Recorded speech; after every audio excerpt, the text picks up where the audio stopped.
મારું નામ વસંતભાઈ હિરપરા, ગામ ધોરાજી. અત્યારે વરસાદ હાથતાળી દઈને વયો ગયો છે. જે કેટલા દિવસથી વરસાદ નથી, છાંટા ખરે છે ને બંધ થઈ જાય, ખરે છે ને બંધ થઈ જાય. હવે 2 દિવસથી તો વરસાદ છાંટા ખરવાનું પણ બંધ થઈ ગયું. અને અત્યારે સિંચાઈની તમામ પાકને જરૂર છે, જેવા કે સોયાબીન, મગફળી, કપાસ, એરંડા, તુવેર, તમામ જણસીને અત્યારે જરૂર છે પિયતની. અને થોડા દિવસ પહેલાં જ્યારે વરસાદ નહોતો, વાવણી નહોતી થઈ, ત્યારે આ સરકારે વાત કરી હતી કે અમે 11 ડેમ ભરી દઈશું, 300 તળાવ ભરી દઈશું, એમાંથી ખેડૂતને સિંચાઈનું પાણી આપશું. પણ એ મહિલું અત્યારે કંઈ છે નહીં. અને અમારે વીઘે 12 થી 15 હજાર રૂપિયાનો ખર્ચો થઈ ગયેલો છે. જો સરકાર સિંચાઈ માટેનું પાણી આપે તો અત્યારે અમારો જે ખર્ચો કરેલો છે એ અમને ખર્ચ મળી જાય. અને સરકારે જે રીતે વાત કરી હતી એમ કહેતા હતા કે અમે ડબલ એન્જિનની સરકાર, ખેડૂતલક્ષી સરકાર છીએ.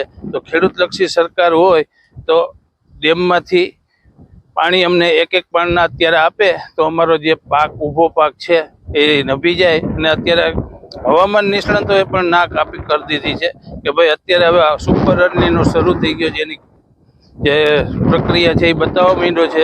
તો હવે આજની તારીખમાં વરસાદ નથી. અને એ હવામાન નિષ્ણાતોએ કહી દીધું કે હવે વરસાદે વિદાય લીધી હોય એવું લાગે છે.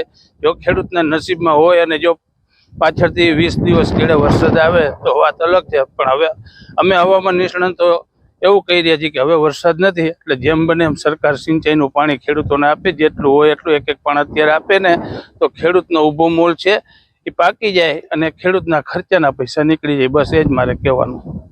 તમારું નામ? મારું નામ કિશોર પટેલ, ગામ ધોરાજી.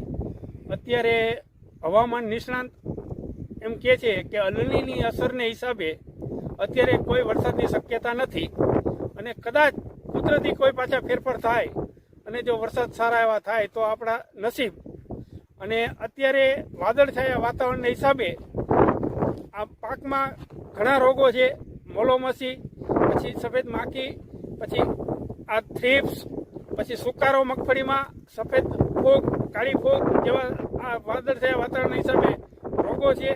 અને અત્યારે પાણીની મોટો પ્રશ્ન છે. જ્યારે પિયતમાં પાણીનો પ્રશ્ન મોટો છે, જ્યારે તળ અમે નીચા જતા રહીએ અને પાણીનો પ્રશ્ન મોટો થાય, જેથી કરીને ખેડૂતોને સારી એવી આ વર્ષે અને ગંભીર પ્રશ્ન પાણીનો રહેશે.